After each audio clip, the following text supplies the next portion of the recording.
Hello students, યોગી education Gujarat YouTube ચેનલમાં સ્વાગત છે તમારું. સ્ટુડન્ટ્સ, આજે આપણે શીખીશું દ્વિચલ સુરેખ સમીકરણ યુગ્મ. ત્રીજું પ્રકરણ છે ધોરણ 10 નું. વિદ્યાર્થી મિત્રો, અને દ્વિચલ સુરેખ સમીકરણ યુગ્મ છે ત્રીજા ચેપ્ટરમાં આદેશની રીતના અને લોપની રીતના દાખલા શીખીશું. તો સ્ક્રીન પર તમે જોઈ શકો છો અહીં ફર્સ્ટ જે દાખલો જે આપવામાં આવ્યો છે x + y = 14 અને x - y = 4. તો વિદ્યાર્થી મિત્રો, આ પ્રમાણે પરીક્ષામાં પૂછાશે જ. તમારી જે પૂરક પરીક્ષા જે છે એ પૂરક પરીક્ષા માટે આદેશની રીતની અથવા લોપની રીતનો દાખલો આવશે અને આવશે જ. તો જોઈએ આપણે ફર્સ્ટ જે દાખલો જે છે x + y = 14 અને x - y = 4. વિદ્યાર્થી મિત્રો, ખાસ ચેનલને સબસ્ક્રાઇબ નથી કરી, સૌપ્રથમ ચેનલને સબસ્ક્રાઇબ કરી દો. વિડીયોને લાઈક કરવાનું પણ ભૂલતા નહીં. વિદ્યાર્થી મિત્રો, ટૂંક સમયમાં જ આપણે જે વિભાગ એ જે છે વિદ્યાર્થી મિત્રો એ વિભાગ એની પણ તૈયારી આપણી યુટ્યુબ ચેનલ પર કરવામાં આવશે. તો ચેનલને ખાસ સબસ્ક્રાઇબ કરી દો, વિડીયોને લાઈક પણ કરી દો. તો જોઈએ આદેશની રીતનો સૌપ્રથમ જે દાખલો જે છે અહીં જે સમીકરણો બે આપવામાં આવ્યા છે x + y = 14 અને x - y = 4. તો સૌપ્રથમ તો આપણે અહીં વિદ્યાર્થી મિત્રો દાખલાની શરૂઆત જે છે એ દાખલાની શરૂઆતમાં અહીં જે x + y = 14 અને x - y = 4 જે છે એ સમીકરણને આપણે સૌપ્રથમ સમીકરણ 1 નામ આપી દેશું અને અહીં સમીકરણ નંબર 2 નામ આપી દેશું. અને હવે સૌપ્રથમ તો જે પ્રથમ સમીકરણ અથવા તો બીજું જે સમીકરણ જે છે એ સમીકરણમાં આપણે x અથવા y ને કર્તા તરીકે લઈશું. તો અહીં સૌપ્રથમ જો શું જે સમીકરણ 2 જે છે એ સમીકરણ 2 માં આપણે x ને કર્તા તરીકે લેશું. તો x ને કર્તા તરીકે શું લખી શકાશે? અહીં આપણું જે સમીકરણ શું છે x - y = 4. તો x ને કર્તા તરીકે x = 4. તો -y જે છે એ ડાબી બાજુ છે, જમણી બાજુ જતા શું થશે? +y થશે. તો હવે આ સમીકરણને આપણે સમીકરણ 3 નામ આપીશું.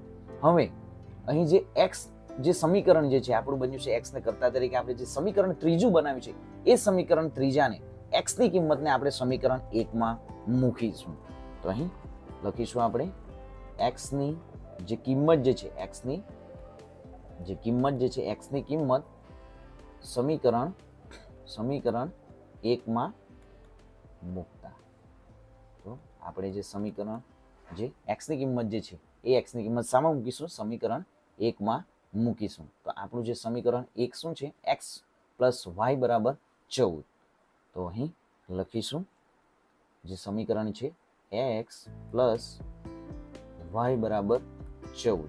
તો હવે જ્યાં x જોવા મળશે ત્યાં આપણે લખીશું અમે જે 4 + y + y = 14 થશે. હવે જે ચલ અને અચલને જે ચલ સંખ્યાઓ જે છે એ ચલને એક ડાબી બાજુ રાખીશું અને અચલ સંખ્યાઓને જમણી બાજુ મૂકીશું. અહીં અચલ સંખ્યા શું છે? 4 છે અને જે જમણી બાજુ જે છે એ જમણી બાજુ 14 છે અને +y અને +y શું થશે?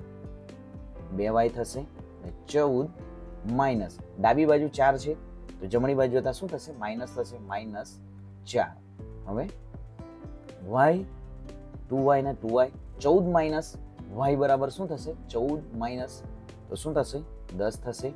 હવે y બરાબર શું કરીશું? અહીં 10.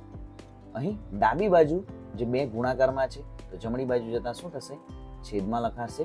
આમ અહીં આપણને y ની કિંમત શું મળશે? y જે છે y બરાબર શું થશે? 2 5 દુ 10 થશે, છેદમાં 2, અંશ અને છેદ ડિલીટ થશે. y બરાબર શું આપણને મળશે? 5 મળશે. તો y બરાબર આપણને શું મળ્યું છે? 5 મળ્યું છે. હવે જે y ની કિંમત જે છે આપણે x ની કિંમત પણ હજી શોધવાની છે. તો x ની કિંમત શોધવા માટે આપણે શું કરીશું? જે સમીકરણ 3 જે છે એ સમીકરણ 3 માં y ની કિંમત મૂકીશું. તો અહીં સમીકરણ શું લખીશું? અહીં y ની કિંમત સમીકરણ 3 માં મૂકતા. સમીકરણ જે 3 જે છે એ આપણી પાસે શું છે? અહીં સમીકરણ 3 x = 4 + y તો સમીકરણ અહીં લખીશું x બરાબર 4 પ્લસ વાય, એક્સના એક્સ 4, વાયની કિંમત 5 છે, તો એક્સ બરાબર શું મળશે આપણને 9 મળશે. વિદ્યાર્થી મિત્રો આ પ્રમાણે આપણે આદેશની રીતનો દાખલો ગણવાનો રહેશે.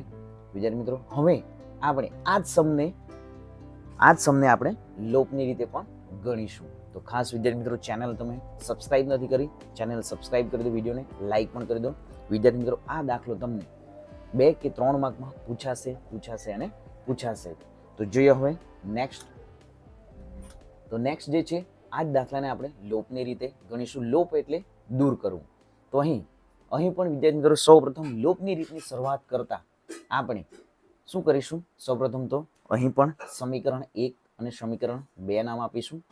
તો અહીં પ્રથમ જે છે x પ્લસ વાય બરાબર 14 જે છે તેમને સમીકરણ 1 નામ આપીશું, અહીં સમીકરણ 2.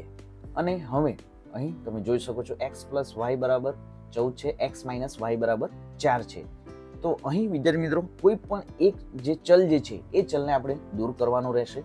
તો અહીં સૌપ્રથમ સમીકરણ લખીશું x પ્લસ વાય બરાબર 14 અને x માઇનસ વાય બરાબર 4. તો લોપ કરવું એટલે દૂર કરવું. તો અહીં તમે જોઈ શકો છો અહીં પ્લસ વાય છે અને માઇનસ વાય છે.